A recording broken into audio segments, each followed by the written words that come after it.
Second episode. हाँ, स्वागत है हमारा, स्वागत है आपका।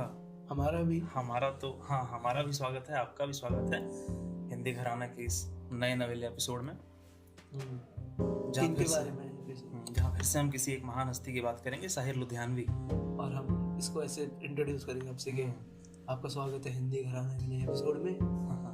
हम आप और शायरी के साथ, हम आप और शायरी के साथ। और आज चर्चा का विषय साहिर लुधियानवी का काम है। सबसे पॉपुलर हाँ, उर्दू जगत के बहुत बड़े नामों में से एक। सारे एक समय में गाने साहिर लुधियानवी, आनंद बख्शी साहिर लुधियानवी, एक छत्र राज था साहिर लुधियानवी का।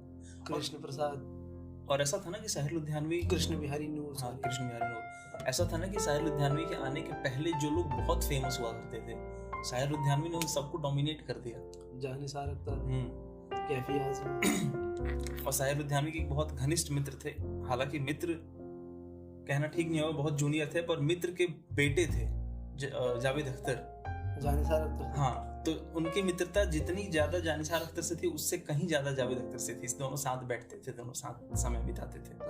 हाँ, ड्रिंक भी दोनों साथ करते थे। जावेद अख्तर ने खुलासा किया था अपने एक इंटरव्यू में कि बहुत बड़े थे फिर भी वो मेरे साथ ड्रिंक करने में बहुत सहज थे, बहुत इजीली हम लोग साथ बैठ के ड्रिंक करते थे। बढ़िया है। तो साहिर का एक इंट्रो अगर थोड़ा सा मैं गौरव। अच्छा, हम खुद को इंट्रोड्यूस करना भूल गए। मैं आदित्य और मैं हूँ गौरव गर्ग। हाँ, तो साहिर को अगर मैं इंट्रोड्यूस करते हुए थोड़ा सा, उनका असली नाम जो था वो अब्दुल हई फजल मोहम्मद, जो उनके माता पिता ने रखा था। और फिर जैसा कि हर शायर, हर कवि अपना एक पेन नेम चूज करता है, तो साहिर ने भी अपना एक पेन नेम चूज किया था। खुद साहिर ये नाम ही उनका पेन नेम था। और लुधियानवी जहाँ से हो। हाँ, और लुधियानवी उनका लुधियाना। तो और मजेदार बात ये है कि साहिर के शब्दों में, साहिर के शायरियों में, उनके नज्मों में जो जादू दिखता है वो उनके नाम से आता है। साहिर नाम का मतलब ही जादूगर होता है। तो साहिर ने अपना ये पेन नेम बहुत सोच समझ कर चुना होगा। साहिर का मतलब जादूगर होता है। साहिर का जन्म शब्दों के जादूगर। साहिर का जन्म 8 मार्च को 1921 में लुधियाना में हुआ था, पंजाब प्रोविंस। हाँ, और ग्रेटर पंजाब स्टेट। आज जिस नज्म की हम बात करेंगे वो परछाइयाँ। थोड़ा सा एग्जांपल दे दीजिए क्रिएशंस का। हाँ, साहिर साहब के कामों का अगर उदाहरण दिया जाए, साहिर साहब, अगर आप नहीं जानते हो कि साहिर साहब कौन है, तो यकीन मानिए उनके कुछ गीत मैं आपको पढ़ के सुनाऊंगा और आप जान जाएंगे कि साहिर कौन है। मैं पल दो पल का शायर हूँ, पल दो पल मेरी जवानी है, अभी ना जाओ छोड़ के कि दिल अभी भरा नहीं, उड़े जब जब जुल्फें तेरे चेहरे से नजर नहीं हटती। इससे हम ये समझ सकते हैं कि शायर ने जो भी गाने आपके माता पिता गुनगुनाते हैं, हाँ, सब सारे शायर के लिखे हुए। और शायर के गाने बिल्कुल कहते हैं ना, एवरग्रीन सॉन्ग्स। तो उड़े जब जब जुल्फें तेरे चेहरे से नजर नहीं हटती, नजारे हम क्या देखें। चलो फिर अब, और हम तलखिया लेके बैठे। हाँ, उनकी किताब तलखिया कलेक्शन, बिल्कुल उनकी पोएट्री का। और वहां से सिर्फ 3 ही गजलें हो पाएंगी इस बार। हाँ, क्योंकि बड़ी गजलें हैं और काफी भारी उर्दू है, भारी भरकम उर्दू है, भारी भरकम काम भी है। तलखियां शब्द जो है, मुझे नहीं समझ में आता कि साहिर ने ये अपनी इस किताब का नाम तलखियां क्यों चुना, क्योंकि तलखियां का मतलब होता है कड़वाहट। हाँ, तो तलखियां का मतलब होता है अगर आप ताजमहल पढ़ेंगे तो पता चलेगा ना कड़वाहट। हाँ, और समाज की ये मुझे समझ में थोड़ा बहुत आता है इसलिए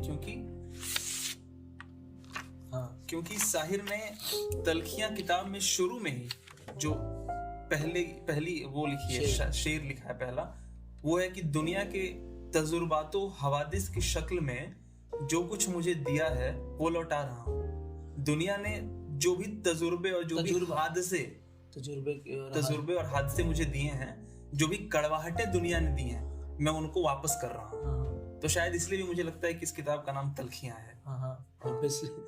मतलब इवन तो ताजमहल और बाकी सब जो भी पढ़ने वाले हैं उनसे पता ही चल जाएगा कौन सी कड़वाहट है। बिल्कुल। तो ठीक है, शुरू करें। हाँ, तलखियां। अच्छा, इस नज्म को शुरू करने के पहले एक फैक्ट बताना चाहूंगा मैं कि ये नज्म तब लिखी गई थी जब अरब और इजराइल का वॉर चल रहा था। परछाइयाँ तब लिखी गई थी। और परछाइयाँ में आपको ये बात समझ में आ जाएगी कि साहिर कैसे वो जिक्र कर रहे हैं कि दो प्यार करने वाले लोग कैसे समाज की कड़वाहट, कैसे समाज का रूढ़ीपना, उसकी नेगेटिविटी कैसे लोगों के बीच में आ जाती है, उनके आड़े आ जाती है, कैसे अच्छे खासे रिश्तों को खत्म कर देती है। इस पे ये पूरी परछाइयाँ, इसका बेस है ये। अच्छा, मतलब अरब और यहूदियों का। हाँ, कैसे लोगों की जिंदगी तबाह करती है समाज की कड़वाहट, समाज की लड़ाइयाँ। हाँ, तो उस पे इन्होंने ये लिखी हैं। इस नज्म में एक शब्द बार बार, एक अल्फाज बार बार आएगा, तसव्वुरात। तसव्वुर से आया है तसव्वुरात। तसव्वुर का मतलब होता है इमेजिनेशन, सोच। तो तसव्वुरात मतलब इमेजिन करना। हाँ, तो एक लाइन बार बार आती है कि तसव्वुरात की परछाइयाँ उभरती हैं इस नज्म में। इमेजिनेशन। हाँ, मतलब साहिर अपनी उनकी इमेजिनेशंस उभर रही हैं और वो कागज पे उन्हें शब्दों में लिख रहे हैं। ठीक है। तो परछाइयाँ शुरू करता हूँ मैं बिल्कुल पढ़ना। थोड़ा सा 30 सेकंड और मैं लूंगा ये बताने में कि परछाइयाँ पढ़ूंगा मैं, लेकिन नज्म पढ़ने के दो तरीके होते हैं, नज्म या गजल पढ़ने के। एक तो ये कि मैं रुक कर और हर शब्द का मतलब आपको समझाऊं, लेकिन उससे होगा क्या कि मजा खराब हो जाएगा। फ्लो टूट जाता है आपका, सुनने वाले का भी और सुनाने वाले का भी मजा खराब हो जाएगा। तो मेरी गुजारिश है कि आप सुनने के लिए सुने, समझने के लिए नहीं। अगर समझ पाए तो बहुत अच्छी बात है। तो मैं एक फ्लो में ही पढ़ना चाहूंगा इसे। बाद में समझ लेंगे। बाद में समझ लेंगे। एक ये पढ़ने के बाद फिर जब जो शेर पसंद आएंगे उनको तोड़ लेंगे। बिल्कुल। परछाइयाँ। जवान रात के सीने पे दूधियां आंचल मचल रहा है किसी ख्वाबे मरमरी की तरह। हसीन फूल, हंसी पत्तियां, हंसी साखें लचक रही हैं किसी नज़्मे जिसमें नाजनी की तरह। जिसमें नाजनी बिलवड की बॉडी। हंसी फूल, हंसी पत्तियां, हंसी साखें लचक रही हैं किसी जिसमें नाजनी की तरह। फजा में घुल से गए हैं उफुफ के नर्म खुतूत। जमी हसीन है ख्वाबों की सरजमी की तरह। तसव्वुरात की परछाइयां उभरती हैं, कभी गुमान की सूरत, कभी यकीन की तरह। वो पेड़ जिनके तले हम पनाह लेते थे खड़े हैं आज भी साकित किसी अमी की तरह। साकित किसी साधु की तरह, जैसे ध्यान में वो पेड़ बैठे हों इतने वर्षों से, तो आज भी वो वैसे ही खड़े हैं जैसे हम पहली बार मिले थे वहां। इन्हीं के साए में फिर आज दो दिल खामोश होठों से कुछ कहने सुनने आए हैं। न जाने कितनी कशाकश से, कितनी काविश से ये सोते जागते लम्हे चुरा कर लाए हैं। यही फजा थी, यही रुत, यही जमाना था। यहीं से हमने मोहब्बत की इब्तिदा की थी। धड़कते दिल से, लरजती हुई निगाहों से हुजूर गैब में नन्ही सी इल्तिजा की थी कि आरजू के कमल खिल के फूल हो जाएं, दिलो नजर की दुआएं कबूल हो जाएं। तसव्वुरात की परछाइयां उभरती हैं। तसव्वुरात। हाँ, तुम आ रही हो जमाने की आंख से बचकर, नजर झुकाए हुए और बदन चुराए हुए। खुद अपने कदमों की आहट से झेंपती डरती, खुद अपने साए की जुम्बिश से खौफ खाए हुए। तसव्वुरात की परछाइयां उभरती हैं। रवां है छोटी सी कश्ती हवाओं के रुख पर, नदी के साज पे मल्लाह गीत गाता है। तुम्हारा जिस्म हर एक लहर के झकोले से मेरी खुली हुई बाहों में झूल जाता है। तसव्वुरात की परछाइयां उभरती हैं। मैं फूल टाक रहा हूँ तुम्हारे जूड़े में, तुम्हारी आंख मसरत से झुकती जाती है। न जाने आज मैं क्या बात कहने वाला हूँ, जुबान खुश्क है, आवाज रुकती जाती है। तसव्वुरात की परछाइयां उभरती हैं। मेरे गले में तुम्हारी घुदाज बाहें हैं, तुम्हारे होठों पे मेरे लबों के साए हैं। मुझे यकीन है कि हम अब कभी न बिछड़ेंगे, तुम्हें गुमान है कि हम मिलके भी पराए हैं। तसव्वुरात की परछाइयां उभरती हैं। मेरे पलंग पे बिखरी हुई किताबों को अदाए अज़्ज़े करम से उठा रही हो तुम। सुहाग रात जो ढोलक पे गाए जाते हैं, दबे सुरों में वही गीत गा रही हो तुम। तसव्वुरात की परछाइयां उभरती हैं। वो लम्हे कितने दिलकश थे, वो घड़ियां कितनी प्यारी थीं, वो सहरे कितने नाजुक थे, वो लड़ियां कितनी प्यारी थीं। बस्ती की हर एक शादाब गली ख्वाबों का जजीरा थी गोया। हर मौजे नफस, हर मौजे सबा नगमों का जखीरा थी गोया। नागाह लहकते खेतों से टापों की सदाएं आने लगी। यहाँ तक साहिर ने अपने प्यार को एक्सप्रेस किया। मैं यही सोच रहा था कि अभी तक वॉर वाला कुछ पार्ट आया नहीं। अब वो बताएंगे कैसे समाज बीच में आता है, कैसे कड़वाहट आती है। क्योंकि मैं वही इंतजार कर रहा था कि क्या होगा ये तो, क्योंकि अरब इजराइल वॉर पे थी अभी तक, क्योंकि मिलने की हो रही थी ना, अब मिल रहे थे। क्यों अपने प्रेमी को बुला रहे हैं। पहली रात थी इनके मिलन की, और कैसे अब अच्छा ठीक है आगे तबाह होगा सब कुछ। नागाह लहकते खेतों से टापों की सदाएं आने लगी, बारूद की बोझल बू लेकर पश्चिम से हवाएं आने लगी। तामीर के रोशन चेहरे पर तखरीब का बादल फैल गया, हर गांव में वहशत नाच उठी, हर शहर में जंगल फैल गया। मगरिब के मुहज्जब मुल्कों से कुछ खाकी वर्दी पोश आए, खामोश जमी के सीने में खैमों की तनाबे गड़ने लगी, मक्खन सी मुलायम राहों पर बूटों की खराशें पड़ने लगी, फौजों के भयानक बैंड तले चरखों की सदाएं डूब गईं, जीपों की सुलगती धूल तले फूलों की कबाएं डूब गईं, इंसान की कीमत गिरने लगी, अजनास के भाव चढ़ने लगे, चौपाल की रौनक घटने लगी, भर्ती के दफ्तार बढ़ने लगे। भर्ती के दफ्तार बढ़ने लगे। बस्ती सजीले शोख जमा बन बन के सिपाही जाने लगे, जिस राह से कम ही लौट सके उस राह पे राही जाने लगे। अरे वाह। इन जाने वाले दस्तों में गैरत भी गई, बरनाई भी, माओ के जवां बेटे भी गए, बहनों के चहेते भाई भी। बस्ती पे उदासी छाने लगी, मेलों की बहारें खत्म हुई, आमों की लचकती शाखों से झूलों की कतारें खत्म हुई, धूल उड़ने लगी बाजारों में, भूख उगने लगी खलिहानों में, हर चीज दुकानों से उठकर रूपोश हुई तहखानों में। बदहाल घरों की बदहाल घरों की बदहाली बढ़ते बढ़ते जंजाल हुई, महंगाई बढ़कर काल बनी, सारी बस्ती कंगाल हुई, चरवाहियां रास्ता भूल गईं, पनहारियां पनघट छोड़ गईं, कितनी ही कवारी अबलाएं माँ बाप की चौखट छोड़ गईं। इफलास ज़दा दहखानों के हल बैल बिके, खलिहान बिके, जीने की तमन्ना के हाथों जीने के ही सब सामान बिके। कुछ भी ना रहा जब बिकने को, जिस्मों की तिजारत होने लगी, खलवत में भी जो ममुअन थी वो जलवत में हजारत होने लगी, तसव्वुरात की परछाइयां उभरती हैं। तुम आ रही हो सरे बाम बाल बिखराए, हजार गोना मलामत का बार उठाए हुए, हवस परस्त निगाहों की चीरा दस्ती से बदन की झेपती उरियानियसा छिपाए हुए, तसव्वुरात की परछाइयां उभरती हैं। मैं शहर जाके हर एक दर पे झांक आया, किसी जगह मेरी मेहनत का मोल मिल ना सका, सितमगरों के सियासी काम खाने में अलम नसीब फिरासत का मोल मिल ना सका। तुम्हारे घर में कयामत का शोर बरपा है, महाजे जंग से हार कर तार लाया है, कि जिसका जिक्र तुम्हें जिंदगी से प्यारा था, वो भाई नरगाए दुश्मन में काम आया है। भाई लौट नहीं पाया दुश्मनों के बीच। हर एक गांव पे बदनामियों की जमघट है, हर एक मोड़ पे रुसवाइयों के मेले हैं, ना दोस्ती ना तकल्लुफ ना दिलबरी ना खुलूस, किसी का कोई नहीं, आज सब अकेले हैं। वो रह गुजर जो मेरे दिल की तरह सुनी है, न जाने तुमको कहां लेके जाने वाली है, तुम्हें खरीद रहे हैं जमीर के कातिल, उफुफ के खूने तमन्नाए दिल की लाली है, तसव्वुरात की परछाइयां उभरती हैं।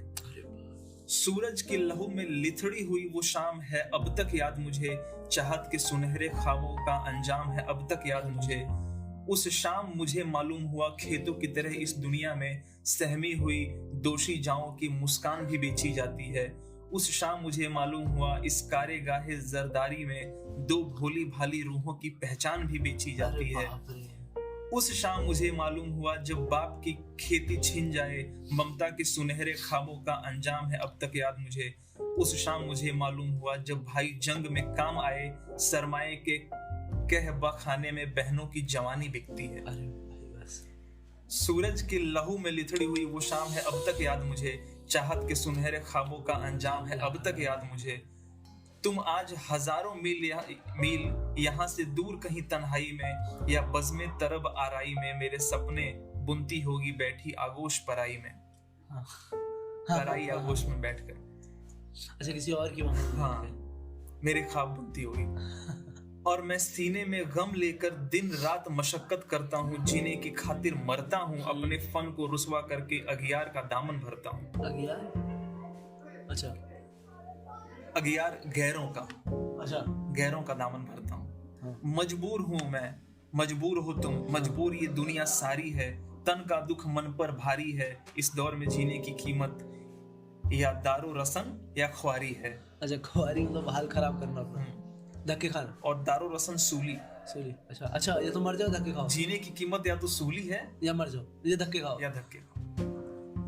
मैं दारू रसन तक जा न सका, तुम जहद की हद तक आ न सकी, चाहो तुम मगर अपना न सकी, हम तुम दो ऐसी रूहें हैं जो मंजिलें तस्की पा न सकी। जीने अपने, हाँ, मंजिल नहीं पा सकते हम अपने प्यार का।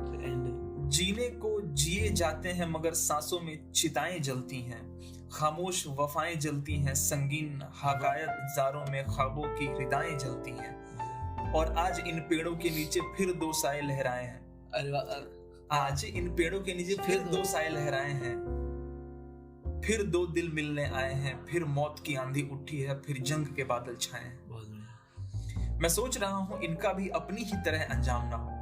अच्छा, ये नए लवर्स आए हैं ना, कहीं ये हमारी तरह पिछड़ के ना रहे, हमारी तरह इनका अंजाम ना हो जाए। मैं सोच रहा हूँ इनका भी अपनी ही तरह अंजाम ना हो, इनका भी जुनू बदनाम ना हो, इनके भी मुकद्दर में लिखी एक खून की लिथड़ी शाम ना हो। अरे बाप रे, बहुत बढ़िया। सूरज के लहू में लिथड़ी हुई वो शाम है अब तक याद मुझे, चाहत के सुनहरे ख्वाबों का अंजाम है अब तक याद मुझे। हमारा प्यार हवादिस की ताब ला न सका, मगर इन्हें तो मुरादों की रात मिल जाए, इन्हें तो मुरादों की रात मिल जाए, हमें तो कश्मकशे मरगे बेआम ही मिली, इन्हें तो झूमती गाती हयात मिल जाए। अरे वाह, एंड इनका जीवन, हाँ, इनका झूमती गाती, हाँ, अच्छा, इनकी लाइफ झूमती गाती बन सके, हमारी तो नहीं बन सकी। अरे बाप रे। बहुत दिनों से है ये मशगला सियासत का, हाँ, कि जब जवान हो बच्चे तो कत्ल हो जाएं। अरे बाप रे। बहुत दिनों से है ये खब्त हुक्मरानों का, कि दूर दूर के मुल्कों में कहत बो जाएं। बहुत दिनों से जवानी के ख्वाब वीरा हैं, बहुत दिनों से मोहब्बत पनाह ढूंढती है, बहुत दिनों से सितम दीद शाहराहों में निगार जिस्त का इस्मत पनाह ढूंढती है। चलो कि आज सभी पायमाल रूहों से कहें कि अपने हर एक जख्म को ज़बां कर लें, हमारा राज हमारा नहीं सभी का है, चलो कि सारे जमाने को राजदा कर लें। अब यहाँ से साहिर, पहले इन्होंने प्यार बताया, उसके बाद वॉर बताई कि क्या क्या कितना बुरा हुआ सबके साथ। अब कह रहे हैं कि अब हम शांत नहीं बैठेंगे। अच्छा, ठीक है, रिटेलिएशन, अब रिटेलिएशन है, ठीक है, अब शांत नहीं बैठेंगे। हमारा राज हमारा नहीं सबका है, चलो कि सारे जहां को जमाने को राजदा कर लें। चलो कि चल के सियासी मुकामिरों से कहें कि हमको जंगो जदल के चलन से नफरत है, जिसे लहू के सिवा कोई रंग रास ना आए, हमें हयात के उस पैराहन से नफरत है। बहुत बढ़िया। कहो कि अब कोई कातिल अगर इधर आया तो हर एक कदम पे जमी तंग होती जाएगी। अच्छा, हर एक मौजे हवा रुख बदल के झपटेगी, हर एक साख रंगे संग होती जाएगी। उठो कि आज हर एक जंगजू ये कह दें कि हमको काम की खातिर कलों की हजात है, हमें किसी की जमीन छीनने का शौक नहीं, हमें तो अपनी जमीन पर हलों की हजात है। बहुत बढ़िया। कहो कि अब कोई ताजिर इधर का रुख ना करे, अब इस जाग कोई कमारी ना बेची जाएगी, ये खेत जाग पड़े उठ खड़ी हुई फसलें, अब इस जगह कोई क्यारी ना बेची जाएगी। ये सरजमी है गौतम की और नानक की, इसे इस अर्जे पाक पे वहशी न चल सकेंगे कभी। हमारा खून अमानत है नस्ले नौ के लिए, हमारे खून पे लश्कर न पल सकेंगे कभी। बहुत बढ़िया। कहो फाइटर्स नहीं बने। हाँ, कहो कि आज भी हम ये अब हिंदुस्तान की तरफ आ गए, जहाँ ये रह रहे हैं, जहाँ ये रह रहे हैं हिंदुस्तान में उन्होंने लिखा था ये। हाँ, मतलब अब यहाँ, अब अपने यहाँ की बात करें कि हमारे यहाँ ऐसा नहीं होगा, हमारे यहाँ नहीं होने दूंगा। बिल्कुल कह रहे हैं कि हमारी ये जमीन गौतम और नानक जैसे लोगों की है, यहाँ वायलेंस नहीं पलने देंगे। यहाँ लश्कर नहीं पल सकेंगे। लश्कर फाइटर होता है ना, शायद लश्कर का मतलब फाइटर्स होते हैं। कहो कि आज भी हम अगर खामोश रहे तो इस दमकते हुए खाकदा की खैर नहीं, जुनू की ढाली हुई एटमी बलाओं से जमी की खैर नहीं, आसमान की खैर नहीं। गुज़श्ता जंग में घर ही जले मगर इस बार, अजब नहीं कि ये तन्हाइयां भी जल जाएं। अरे यार, गुज़श्ता जंग में पैकर जले मगर इस बार, अजब नहीं कि ये परछाइयां भी जल जाएं। अरे वाह, बहुत बढ़िया, खत्म। ये अच्छा था, बहुत अच्छा एंड था। हाँ, तो ये परछाइयां भी जल, अजब नहीं कि ये परछाइयां भी जल जाएं। अब ये बहुत लंबी है, इतनी लंबी नज़्म है तो इसको एक्सप्लेन नहीं कर सकते कि एक शेर, बिल्कुल, पर इस पर बात कर सकते हैं। पर मुझे यकीन है कि सुनने वालों को बहुत बातें समझ में आई होंगी। हाँ, क्योंकि बहुत चीजें आसान भाषा में लिखी है और डायरेक्ट है बहुत। हाँ। पर इसमें जैसे हम ये देख सकते हैं कि 3 उसमें एक्ट में बांट रखा है। हाँ, 3 एक्ट में बांट रखा है इसकी पहला है कि हाँ ऐसा था, प्रेमी मिलने आए, हम मिलते थे, बड़ा अच्छा था। हाँ। फिर था कि वॉर ने हमारे साथ क्या करा, और तीसरा है क्लाइमैक्स की, अब हम ऐसा होने हम सहते ही नहीं रह जाएंगे। हाँ, बदला भी लेंगे, रिटेलिएट करेंगे, रोकेंगे उनको यहाँ आने से। हाँ, फर्स्ट पार्ट में मेरे को समझ नहीं आया था पहले, मुझे उम्मीद नहीं थी कि अरब और फलस्तीन के पास जाएगी, और फलस्तीन और इसराइल के उस पर जाएगी। पर सेकंड पार्ट में बहुत क्लियर हो जाता है, वॉर वाली बात आती है ना कि जीप्स में जहाँ पे अब पहले लोग पढ़ने जाते थे वहाँ पे अब भर्तियां होने लगी हैं, और अब खाना सारा तय खानों में छुप गया है। वो मतलब ज्यादा सही से दिखाता है कि किसी वॉर हिट कंट्री की बात हो रही है किसी देश में, और फिर वो पश्चिमी हवाएं आने, पश्चिम से हवाएं आने लगेंगी। हाँ, वेस्टर्न लोग आने लगे, वो जंग, क्योंकि अगर मैंने थोड़ा सा जो पढ़ा है इजराइल पैलेस्टाइन के बारे में, तो वर्ल्ड वॉर 2 के बाद कि बहुत सारे जूस को वहाँ पे मारा था हिटलर ने, तो जब वर्ल्ड वॉर 2 रिजॉल्व हुई, खत्म हुई, तो वहाँ पे वो चला कि जूस को एक होमलैंड मिलना चाहिए, क्योंकि जूस पे कोई होमलैंड नहीं, जैसे सिखों पे कोई होमलैंड नहीं है स्पेसिफिकली। पंजाब होमलैंड है सिखिज्म का, पर स्पेसिफिकली नहीं है उनको, मतलब कंट्री जो होती है वो नहीं है, मतलब। तो इजराइल वाले जो वो तो यहूदी हैं, वो भी अपना एक होमलैंड चाहते थे, तो उनका होमलैंड हुआ करता था जहाँ पे पैलेस्टाइन है ना, कोई हजारों साल पहले। और अब मिडल ईस्ट में जो पैलेस्टाइन वाला एरिया, इसका पता क्या है कि यहाँ पे सारे रिलीजन चालू हुए, तो यहूदी भी यहीं से चालू हुए, क्रिश्चियंस भी जॉर्डन इस आसपास के एरिया से ही, और मुस्लिम्स भी, तो वो दोनों सबके लिए सेक्रेड है इक्वली। तो आइडिया ये था कि थोड़े से जूस यहाँ शिफ्ट हो जाएंगे, इनको अपना होमलैंड मान लेंगे पैलेस्टाइन को। और फिर होने क्या लगा कि वहाँ पे वो लैंड खरीदते थे और लैंड ग्रैबिंग चालू हो गई। अच्छा, अब ये हमारा है, और फिर उसको अलग कंट्री मानने लगे, कब्जा करने लगे, कब्जा खरीदते थे और अपने में मिला लेते थे। और फिर वहाँ पे जो लोग आते उन्हें काम ना देना, जिनकी जमीन थी उन्हीं को निकालना, उनके साथ ही खराब सलूक। और फिर एक बहुत खराब चीज़ हुई थी कि जब मतलब मजाक नहीं है वैसे, तो शेमफुल चीज़ हुई थी अरबियों के साथ कि वॉर हुई, उस टाइम इजराइल पे कुछ नहीं था, गरिला वॉर करते थे, वो हाथ से लड़ते थे। और अरबियों पे जब वो पैलेस्टाइन को सपोर्ट करते थे, सऊदी अरब वगैरह अभी भी करते हैं शायद, तो उनके पास टैंकर तक थे, स्टिल वो वॉर हार गए। इजराइल आर्मी जो थी वो हाथ से जीत गई वो वॉर, सच में। ये विकिपीडिया पे उनके इजराइल, अगर तुम पैलेस्टाइन इजराइल कॉन्फ्लिक्ट की हिस्ट्री पढ़ोगे तो उस पे फिर बार ट्रीटीज होती थी कि अब और नहीं बढ़ेगा इजराइल का रीजन, अब और नहीं, पर अभी बढ़ाए जा रहे हैं, अब तो ये मिलिट्री पावर से बढ़ाते हैं। कितने ढीठ है ना कहीं और कंट्री में जाकर। हाँ, पर वो तो ढीठ है ही, और अपना वो साम्राज्य स्थापित कर लिया, मतलब इस बेसिस पे कि हम हिस्टोरिकली यहाँ होते थे, तो 2500 साल पहले 3000 साल पहले हमारा होमलैंड ये हुआ करता था, तुम्हारा थोड़ी ना। और देखा जाए इसको फंड, मतलब इसको सपोर्ट भी तो बहुत मिला ना गोरों से, यूरोप वगैरह से, कि हाँ बनाओ गुड। जबकि यार जर्मनी को रिजॉल्व करते ना सही से, उन लोगों को वापस वहां पे रिसेटल करते, तो ये बड़ा प्रॉब्लम था। अब तो अभी और हाल खराब ही है पैलेस्टाइन का। अगर तुम इवन कंपैरिजन देखोगे ना, तो पैलेस्टाइन का साइज कम हो जा रहा है। जैसे सबसे पहले मेजर जो सिटी थी ना पैलेस्टाइन की, थी जेरूसलम। वहां पे शायद जीसस का बर्थ हो जेरूसलम। हाँ, तो वो मुस्लिम्स के लिए बड़ा इंपॉर्टेंट है, क्रिश्चियंस के लिए भी है, और इजराइल वालों यहूदियों के लिए, जो जूस के लिए भी है। तो वहाँ पे पहले वो, अब जेरूसलम उसका पार्ट है इजराइल का, है ना। अब एक दूसरा जो मेजर स्टेट है पैलेस्टाइन का, तेल अवीव। अच्छा, तेल अवीव, वो भी अब धीरे धीरे ये कब्जे पे ले रहे हैं, तो ऐसा हो रहा है। और बहुत खराब इन्होंने एक तरीका लगाया ना कि पासपोर्ट बना दिया, इजरायली पासपोर्ट है, तुम पैलेस्टाइन इजराइल दोनों में घूम सकते हो। एक पैलेस्टाइन पासपोर्ट इन्होंने बनाया है जो तुम्हें लेना पड़ेगा, जिससे तुम इजराइल में एंटर कर सकते हो, उसके बिना तुम्हें एंटर नहीं करने देंगे काम करने के लिए अगर तुम्हें जाना है। और एक पासपोर्ट है जिसपे तुम्हें सिर्फ पैलेस्टाइन में घूम सकते हो, इजराइल में तुम्हें एंट्री नहीं है। और अगर तुम्हें पैलेस्टाइन में पकड़ लिया तो तुम्हें जेल में डाल देंगे या मारेंगे या मार देंगे जान से। मुसीबत है। हाँ, वहाँ के लोकल्स के लिए मुसीबत है, हमारे लिए नहीं। अच्छा, ये वहाँ के लोकल्स के लिए, वहाँ के लोकल जो पैलेस्टाइन मुस्लिम हैं उन पे जो करते हैं, क्योंकि अब तो सोच रहे ये तेरा शहर था, अब यहाँ पे कितनी बड़ी दीवार खड़ी है, बिल्कुल 500 पुलिस फौजी खड़े हैं और वो तेरे से कह रहे हैं पासपोर्ट दिखा। अरे बहुत जाती है भाई।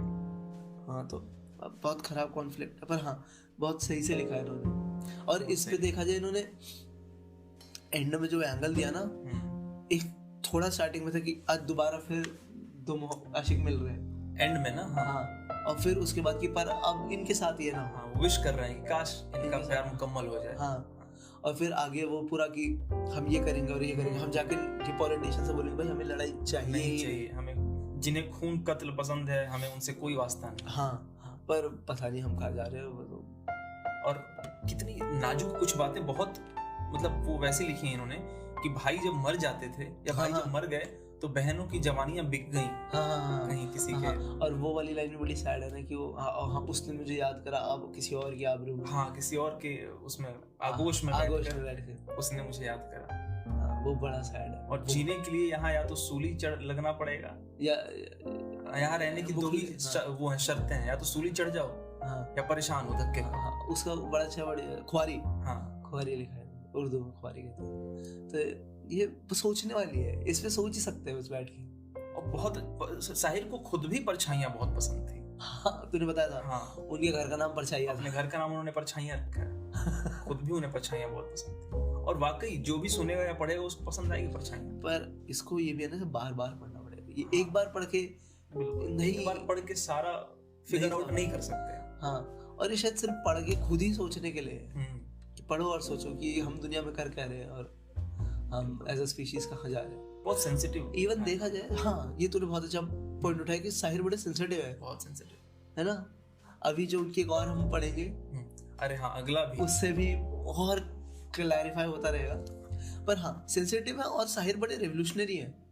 हमने साहिर का ये वाला पार्ट कोई फिल्मों में वैसे देखा नहीं, हमने हमेशा उन्हें ऐसा इश्क वाला, मोहब्बत वाले शायर की तरह देखा। वो डिमांड होता है ना मीटर का कि आपको क्या लिखना है, वो तो म्यूजिक डायरेक्टर्स तय करते हैं।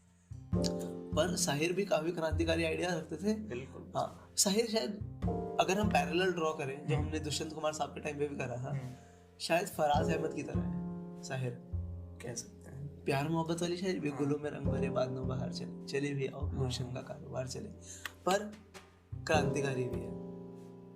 अगर गुलों में रंग भरे को ही रंजिश ही सही है, रंजिश से सही लिखा है। हाँ, फराज अहमद। हाँ, अरे मैं फैज और फराज, हाँ नहीं, फैज और फराज में कंफ्यूजन हो ही जाता है। हाँ, रंजिश ही सही, अगर आप सही से तोड़ोगे तो पार्टीशन पे है वो किसी और दिन उस पे बात करेंगे, ठीक है। पर फैज फराज वो भी करते थे पार्टीशन पे और पूरा क्रिटिसाइज करना, इन्होंने भी माई खेल गया था, ठीक है, इन्होंने भी तो पैरेलल अगर वैसे ड्रॉ कर रहा था कि नहीं सही है कन्वीनियंस के।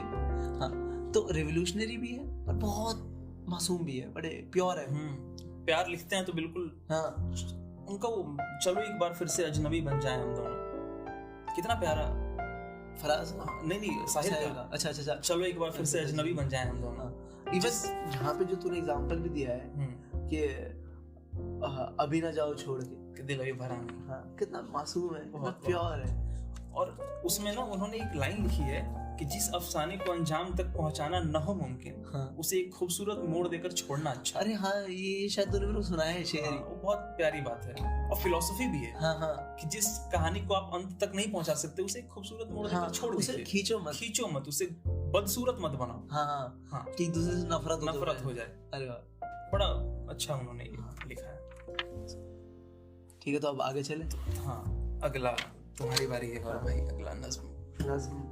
और लिसनर्स को हम नज्म और गजल का डिफरेंस तो समझा देंगे हम। हाँ, तो आप शुरू करो। आप नज्म और गजल में फर्क बताओ। पहली बात बोलना, ठीक। नज्म होता है, नज्म, हाँ, ज के नीचे नुक्ता है, नज्म, 1 2 नज़म। और गजल, इसमें ग और ज दोनों के नीचे नुक्ता है। हाँ, तो ग ज ल, गजल। सॉरी, एक मिनट, मैंने उल्टा बोला। नज्म होता है न ज म, तो 2 1, गजल होता है एक दो, गजल। हाँ, नज्म। ठीक। दोनों में बेसिक बुनियादी फर्क ये है कि नज्म शुरू से लेकर अंत तक एक ही कहानी का प्लॉट होता है। हाँ। एक ही स्टोरी के बारे में बताया। जैसे आपने जो अभी सुना, हाँ। वो नज्म है। हाँ। शुरू से अंत तक वो एक ही टॉपिक पे चल रहा था। मतलब एक ही टॉपिक पे, एक सब्जेक्ट पे पूरा। हाँ, हिलेंगे नहीं वहाँ पे। हर शेर जुड़ा होगा उसी सब्जेक्ट से, एक ही बात करेगा। इसके एग्जांपल हो गए जैसे मुझसे पहली से मोहब्बत मेरे महबूब ना मांग, या फिर ताजमहल। मैं ये सोचकर उसके दर से उठा था कि वो रोक लेगी, मना लेगी मुझको। ये भी जो है, ये भी एक ही नज्म है। हाँ। और गजल का हर शेर एक स्टैंड अलोन शेर होता है। हाँ। वो किसी एक सब्जेक्ट को फॉलो नहीं करता। हाँ। हर शेर अलग शेर होता है। हाँ। मीटर जरूर एक होता है। राइमिंग बिल्कुल होनी चाहिए, बहुत इंपॉर्टेंट है। में शायद राइमिंग कंपलसरी नहीं होती। नहीं, कंपलसरी नहीं है। राइमिंग कंपलसरी नहीं है इसमें। गजल में राइमिंग कंपलसरी है। हर शेर स्टैंड अलोन शेर है, उसका अपना मतलब होता है। उसका अगले और पिछले शेर से कोई वास्ता नहीं। हाँ, तो मतलब एक शेर क्रांतिकारी हो सकता है तो अगला शेर उतना ही प्यार भरा हो सकता है। हाँ, वो जुड़े रहने की जरूरत नहीं। पर बुनियादी फर्क है। पर कुछ लोग गजल को बहुत मानते हैं कि बेटर है, कुछ लोग नज्म को। हमारे हिसाब से दोनों अच्छे हैं बिल्कुल। और एक छोटा सा फर्क, अब यहाँ पे क्वेश्चन आता है कि गीत क्या होता है। हाँ, कविता या गीत। कविता हिंदी में है, हिंदी होना कविता है। और फिर कविता में तो और भी फिर डिफरेंसेस होते हैं। उसके अंदर भी छंद मुक्त, जहाँ राइमिंग नहीं है, सिर्फ कविता जहाँ पे राइमिंग है, और फिर उसमें भाव का डिफरेंस। गीत क्या होता है? गीत मीटर पे लिखा जाता है। जब तुम एक बीट पे लिख रहे हो, बिल्कुल, तुम उसके अंदर फिट कर, उसके बाहर नहीं जा सकते। हाँ, तुम पहले से एक सेट म्यूजिक पे लिख रहे हो। तो गीत है, वो म्यूजिक डायरेक्टर बताता है कि आप इस मीटर में लिखेंगे। हाँ।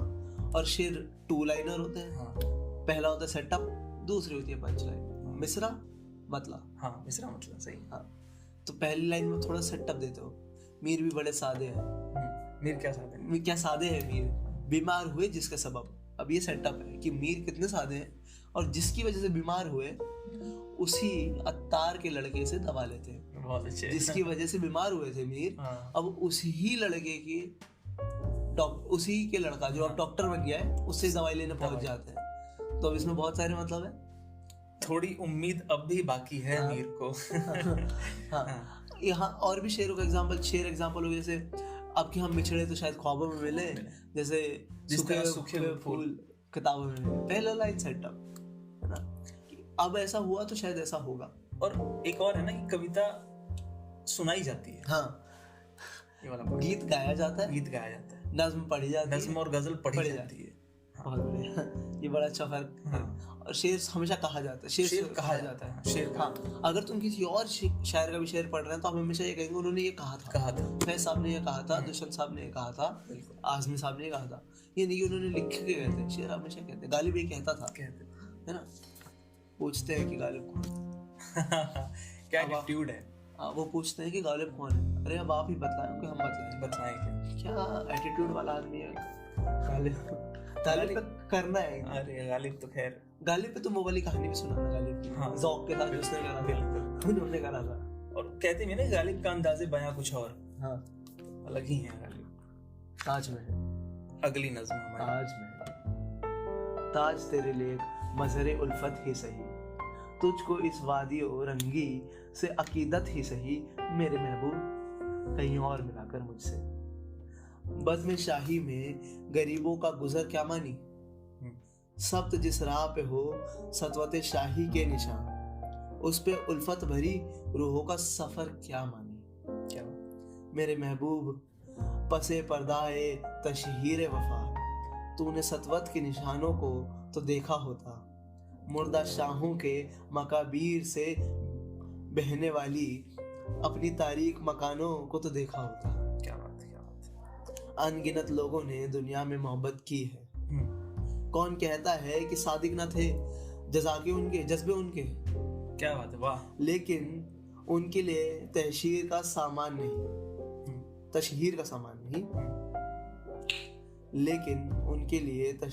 सामान नहीं, क्योंकि वो लोग भी अपनी ही तरह मुफलिस थे, गरीब थे।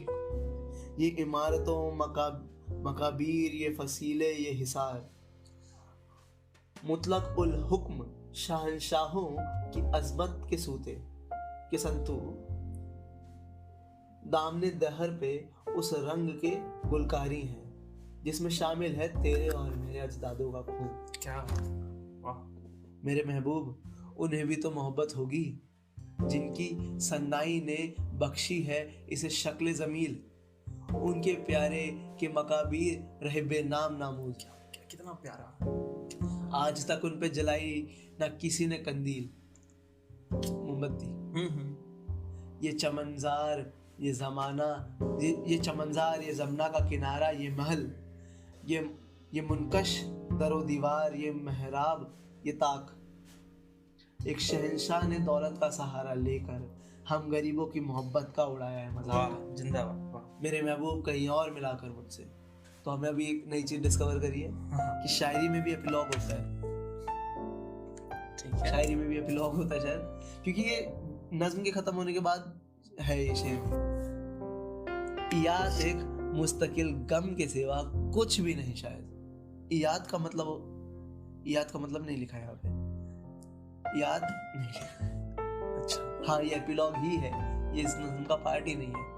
याद एक मुस्तकिल गम के सिवा कुछ भी नहीं शायद। खुशी भी याद आती है तो आंसू बनती है। क्या कहना। पर ये गजल नज्म है जो ताजमहल, हमने हमेशा जब भी ताजमहल की बात करी है, बारे में सुना है, तो हमेशा प्यार का सिंबल की तरह सुना है। ताजमहल को हमेशा प्यार का सिंबल माना जाता है। हाँ, पर साहिर कहते नहीं है, ये अलग पर्सपेक्टिव है साहिर का। बल्कि ये कहते हैं कि ये तो जुल्म का सिंबल है। जब क्योंकि पूरी नज्म में वो यही जस्टिफाई कर रहे हैं कि अरे जो लोग मर गए मजदूर इसको बनाने में, क्या उन्होंने मोहब्बत नहीं करी थी कभी? क्या उनकी मोहब्बत सच्ची नहीं थी? हाँ, सादिक नहीं थी, सादिक अमीन नहीं थी, तुम्हारी थी। हमारे बुजुर्गों का जो खून बहा है ये बनाने में, उन्हें भी तो याद करो। हाँ, और वो जो लोग थे उनके मकबरे पे तो कोई आगे मोमबत्ती नहीं जला था। उन सब का क्या?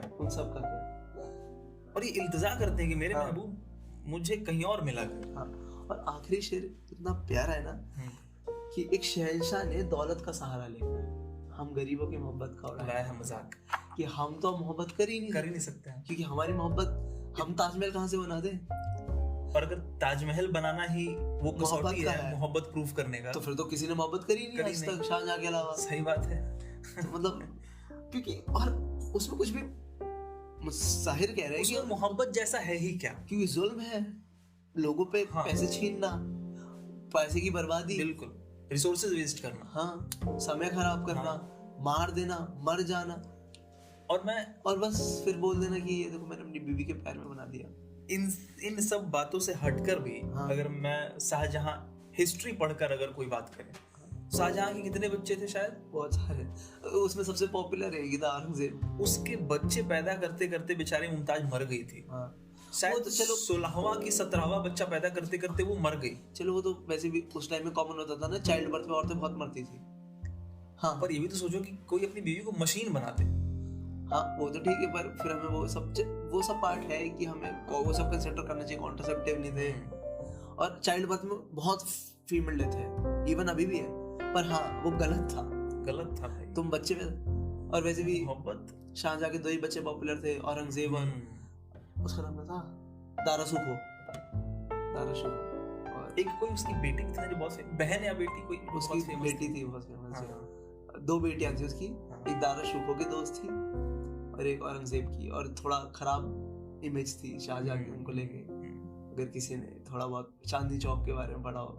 हाँ, और शाहजहां की बेटी ने ही शायद चांदनी चौक डिजाइन करा था, क्योंकि शाहजहां ही दिल्ली आए थे ना आगरा छोड़ के, और लाल किला दिल्ली वाला भी शायद उन्होंने ही बनाया। तो अगली नज्म पे चलें हम। अगली नज्म पे इसमें कुछ और, क्योंकि ये बहुत सेल्फ एक्सप्लेनेटरी है, और ताजमहल ना, और इतनी लंबी नहीं है, क्योंकि वो वाली बहुत लंबी थी, परछाइयाँ बहुत ज्यादा। पर इसमें तो, पर ये पढ़ने लायक है, और इसकी खूबसूरती शायद अप्रिशिएट करने लायक है कि इसमें उन्होंने लाचारी भी दिखाई है, रिक्वेस्ट भी किया है, कि कहीं दुख भी जताया है, और वो भी अपनी प्रेमिका से कह रहे हैं कि यार हम इसके नीचे नहीं मिलेंगे, हमारा प्यार कहीं और इसके नीचे मिलेंगे ना तो हमारे प्यार पे दाग लग जाएगा। हाँ, हमारा प्यार फिर नहीं पहुंच पाएगा, हमारा प्यार कहीं और पूरा हो जाएगा, खिलेगा यहाँ पे, ये यहाँ नहीं खिल पाएगा। और मेरा भी मन बैठा रहता है इसे देख के, क्योंकि मेरे दिमाग में वही ख्याल चलता है इसे देख के सब कुछ मुझे याद आता है। हाँ, मैं तुझसे कैसे प्यार से बात करूं, मैं तेरे साथ कैसे प्यार से बैठूं जब ये ताज मेरे पीछे और मेरे दिमाग में वही मजदूरों और हाँ, जिनका प्यार इसकी वजह से मुकम्मल नहीं हो पाया। हाँ, बहुत बड़े, मैं उनको याद करके प्यार कैसे कर सकता हूँ। तो बहुत सी भावनाएं इसमें मिश्रित हैं, शामिल हैं इस नज्म में। और थोड़ा देखा जाए यहाँ पे शायर का वो वाला पार्ट भी है ना जो लोगों की फिक्र कर रहा है। बिल्कुल बिल्कुल, हाँ। है ना, थोड़ा लेफ्टिस्ट साइड है शायर का साइन। हाँ, और उस टाइम पे तो सारे पोएट्स लेफ्टिस्ट ही होते थे। फैज, इनके मित्र जानिसार अख्तर, हाँ, इनके मित्र जानिसार अख्तर भी, अमृता प्रीतम, सब। अच्छा, अगली नज्म किसी को उदास देखकर। हाँ, किसी को उदास देखकर। ये ना इस शुरू करने के पहले मैं इसके बारे में अगर कुछ बोलना चाहता हूँ, प्लीज।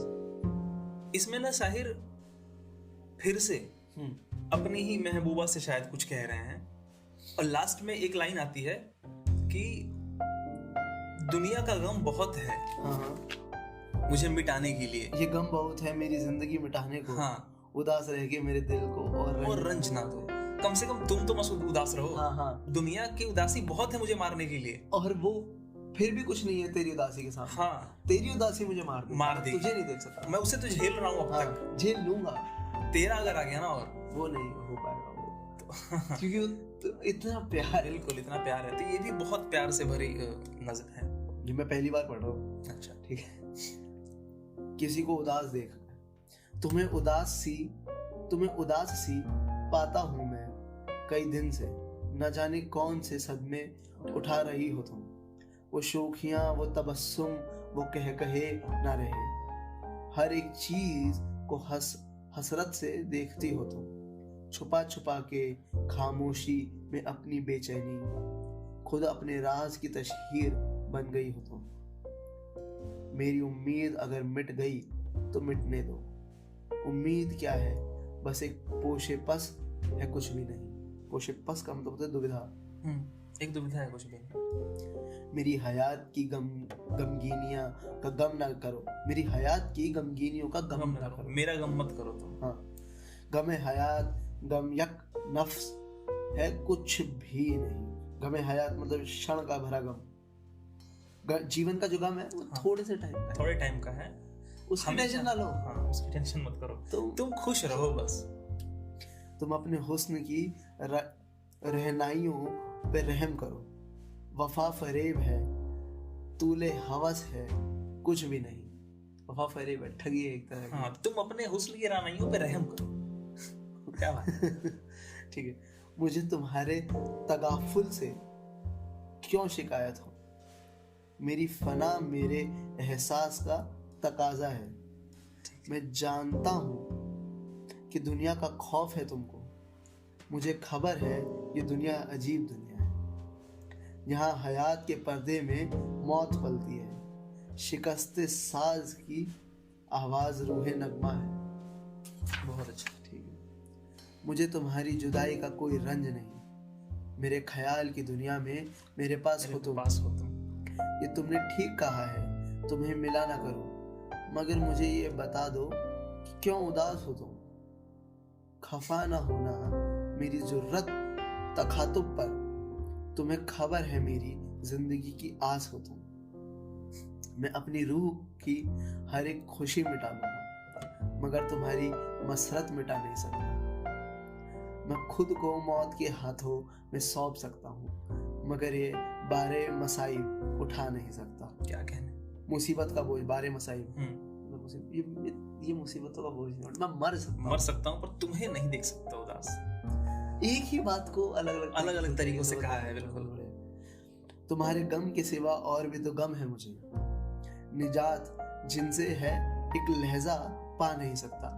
ये इस तरह नहीं है शेर के, और भी दुख है जमाने में मोहब्बत के सिवा, राहत और भी अवस लगी राहत के सिवा। कह रहे हैं कि इतने दुख हैं कि मैं उनसे वैसे भी निजात नहीं पा सकता। हाँ, निजात जिनसे है एक लहजा पर पा नहीं सकता, मतलब क्षण भर के लिए भी नहीं पा सकता। और ऊपर से तुम्हारा ये दुख, ये ऊंचे ऊंचे मकानों की डयोढ़ियां के तले। अब ये ना सोसाइटी का, समाज का गम गिना रहे हैं कि इन्हें किन बातों का गम है। ये ऊंचे ऊंचे मकानों की डयोढ़ियों के तले, हर एक गांव पे भूखे भिखारियों की सदा, हर एक घर में ये इफलास और भूख का शोर, हर एक सिमत में इंसानियत की आहों बका, ये कारखानों में लोहे का शोरो गुल, जिसमें है दफन लाखों गरीबों की रूह का नगमा। गम गिना रहे हैं क्या। ये शहराहों पे रंगीन साड़ियों की झलक, ये झोपड़ों में गरीबों के बेकफन लाशें, ये माल रोड पे कारों की रेल पेल का शोर, ये पटरियों पे गरीबों के जर्द रू बच्चे, गली गली में ये बिकते हुए जमा चेहरे, हसीन आंखों में अफसुर्दगी सी छाई हुई। ये जंग और ये मेरे वतन के शोख जवां, ये जंग और मेरे वतन के शोख जवां, खरीदी जाती है उठती जवानियां जिनकी, ये बात बात पे कानूने जाबते की गिरफ्तार, ये बात बात पे कानूनों जाबते की गिरफ्त, ये जिल्लत, ये गुलामी, ये दौर मजबूरी, ये दौरे मजबूरी, ये दौरे मजबूरी। ये गम बहुत है मेरी जिंदगी मिटाने को, ये गम बहुत है मेरी जिंदगी मिटाने को, उदास रह कर मेरे दिल को और रंज न दे। एपिलॉग शेर इसका भी है। फिर ना कीजिए मेरे गुस्ताख निहागों का गिला, देखिए आपने फिर प्यार से देखा मुझको, देखिए आपने फिर से प्यार से आपने मुझे देखा। यार ये पहले तो वो बता रहे हैं एक बात को अलग अलग तरीके से, मल्टीपल तरीके, मेरी जिंदगी में बहुत दुख है, तू मत उदास हो ना, तू क्यों उदास है। सही बात है ना, क्या है मतलब मेरा गम मत करो तुम। और तुझे उदास पाके मैं भी दुख ही होता हूँ। तो ये पहले हाफ में सिर्फ ये बात है, इसी को ही अलग तरीके से एक सवाल की तरफ, और उसके पर्सपेक्टिव से भी कह रहे हैं कि तुम अपने ऊपर भी तो वो खाओ, रहम खाओ, मेरी छोड़ो, तुम अपने ऊपर ही रहम खा लो और दुखी ना रहो। कम से कम तुम दुखी अपने लिए मत हो यार, क्या कर रही हो। फिर वो अपने दुख गिना कि मैं क्यों दुखी हूँ, मैं तुझे बताता हूँ कि मैं क्यों दुखी हूँ। मैं बेवजह दुखी नहीं हूँ। मैं जब गरीबों को सड़कों पे मरते देखता हूँ, मैं झुग्गियों में लाशें देखता हूँ, बच्चों को जब देखता हूँ, हाँ मैं सड़कों पे कारों के शोर के बीच में बच्चों को भागते देखता हूँ, बेकफन लाशें जब मैं देखता हूँ गरीबों की, जब मैं खूबसूरत चेहरों को सड़कों पे बिकते देखता हूँ, तब मैं दुखी होता हूँ। अब मैं क्या करूँ। और ये दुख बहुत है मेरी जिंदगी मिटाने को। हाँ, अपना और दुख देख, उदास रहकर मेरे दिल को और रंजना। अरे बहुत रिक्वेस्टफुली इन्होंने ये बात कही है। और अब इसको क्या ही समझाए कोई किसी को, मतलब ये तो दिल बैठा देने वाली नज़्म है। इसको शायद पढ़ के चुप रहने का, ये तो दिल बैठा देने वाली नज़्म है, क्योंकि बहुत जोर से आके लगता है आखिरी वाला पार्ट, जब वो अपना गम बताने लगते हैं, एकदम गट पंच की तरह आके लगता है कि ये नहीं एक्सपेक्ट कर रहा था मैं इतना। तो बिल्कुल ग्रेव है ना एकदम। हाँ, मतलब अब निशब्द है। एक हमें ना छोटा सा सेगमेंट ऐड करते हैं अब। हमने आज ये पढ़ी सब, साहिर साहब के बारे में बहुत बातें करी, हमने 3 नज़में पढ़ी सिर्फ, इतने बड़े काम में से सिर्फ 3 जो हमें समझ आई, क्योंकि समय की पाबंदी है। पर एक और चीज करते हैं, हम एक कवि की कविता डालते हैं, ठीक है, जो इतने पॉपुलर नहीं है पर लोगों को पढ़ना चाहिए, और आज वो पढ़ते हम आलोक धनवाजी की बड़ी सिंपल छंद मुक्त कविता है, बहुत सरल और बहुत खूबसूरत, मतलब इतना प्योरिटी से बहुत मुश्किल होता है कुछ पढ़ना। और एक बात होती है ना जो लेखनी में प्रत्यक्ष होती है, जो साफ साफ समझ में आती है, और एक बाबात होती है जो कवि बहुत खूबसूरती से छिपा ले जाता है। वो वही लोग देख पाते हैं जो बार बार पढ़े, एनालाइज करें, वो ढूंढ रहे हो, बिल्कुल। हाँ। या जिनके भीतर भी वही भाव हो तो उन्हें वो कनेक्ट कर जाता है। और इस कविता में ना रिक्वेस्ट है, प्यार है और केयर है, और इंस्ट्रक्शन, एक तरह से ना बड़े होने के नाते वो इंस्ट्रक्शन भी दे रहे हैं कि ऐसा करो, कर सकते हो। पर उसमें वो भी कर सकते हो, और फिर वो भी केयर भी है कि तुम्हारे लिए अच्छा रहेगा, तुम्हारे लिए अच्छा। हर एंगल से लिखने वाला सामने वाले को रिझा रहा है, मना रहा है, एक तरह से उन्हें रिक्वेस्ट हो रही है, किसी तरीके किस तरफ लेके जाया जा रहा है, और फिर एंड में ना अपनी मजबूरी भी बताते हैं। बिल्कुल, आपको समझ बहुत सुपीरियर काम है। और ये छंद मुक्त कविता है हिंदी की, ध्यान से। अचानक तुम आ जाओ, इतनी रेलें चलती हैं भारत में, कभी कहीं से भी आ सकती हो मेरे पास। कुछ दिन रहना इस घर में, जो उतना ही तुम्हारा भी है, ये घर उतना ही तुम्हारा भी है। तुम्हें देखने की प्यास है गहरी, तुम्हें सुनने की कुछ दिन रहना। तुम्हें देखने की प्यास है गहरी, तुम्हें सुनने की कुछ दिन रहना, जैसे तुम गई नहीं कहीं। अरे वाह, क्या बात है। मेरे पास समय कम होता जा रहा है मेरी प्यारी दोस्त। घनी आबादी का देश मेरा, कितनी औरतें लौटती हैं शाम होते ही अपने अपने घर। कई बार सचमुच लगता है तुम उनमें ही कहीं आ रही हो। वही दुबली देह, बारीक चार खाने की सूती साड़ी, कंधे से झूलता झालर वाला झोला, आहा, और पैरों में चप्पलें। मैं कहता जूते पहनो खिलाड़ियों वाले, भाग दौड़ में भरोसे से लायक, तुम्हें भी अपने काम में ज्यादा मन लगेगा। मुझसे फिर एक बार मिलकर लौटने पर दुख सुख तो आते जाते रहेंगे, सब कुछ पार्थिव है यहाँ। लेकिन मुलाकातें नहीं है पार्थिव। बहुत बढ़िया। इसमें बहुत ये अच्छा पार्ट है। यहाँ रुकने का मन कर रहा है मेरा। आगे। सब कुछ पार्थिव है यहाँ, लेकिन मुलाकातें नहीं है पार्थिव। इनकी ताजगी रहेगी यहाँ हवा में। इनसे बनती हैं नई जगहें, एक बार और मिलने के बाद एक बार और मिलने की इच्छा पृथ्वी पर कभी खत्म नहीं होगी। इसमें ना जो आखिरी लाइन है ना, तो एक बार और मिलने के बाद एक और बार मिलने की इच्छा इस पृथ्वी पर कभी खत्म नहीं होगी। इसमें वो हम भाव पढ़ते हैं ना कि ये वही है ना कि एक बार मिले तो अब और मिलने का मन करता है। बिल्कुल। और अगली बार मिलकर और ज्यादा मिलने बढ़ता ही चला जाता है ये। इसमें एक और पार्ट आता है कि वो उनके कपड़े एक्सप्लेन करते हैं कि सूती साड़ी, चरखाने की बारीक सूती साड़ी और पैरों में चप्पलें और झालर वाला झोला। इससे पता चलता है कि वो इतनी केयर करते हैं, इतनी मोहब्बत से देखते हैं, बिना सीधा सीधा ये कहे कि मैं तुम्हें कितनी मोहब्बत करता हूँ। मैं कितना नोटिस करता हूँ छोटी छोटी चीजें, चप्पलें नोटिस करना, बैग नोटिस करना, कॉटन, सूती, वो झोला, तो मटेरियल की साड़ी पहनती है और उसकी मटेरियल का तो, और तेरा देह दुबला और ऐसी चरखाने वाली साड़ी, ऐसा जैसे ना कि आंखें बंद करते हो और वो सामने आ जाती है। वो और दिखती है हमने सामने। इतना केयर, इतना लव, और कहीं जाहिर नहीं किया। इनडायरेक्टली बता रहे हैं कि देख मैं तुझे किस हद तक प्यार से देखता हूँ, कितना प्यार, कि मैं एक इमेज वर्ड से मतलब तू मेरे सामने दिखती है मुझे। और इतनी छोटी माइन्यूट डिटेल कि मुझे ये तक पता तो किस मटेरियल के बैग लगे होती है।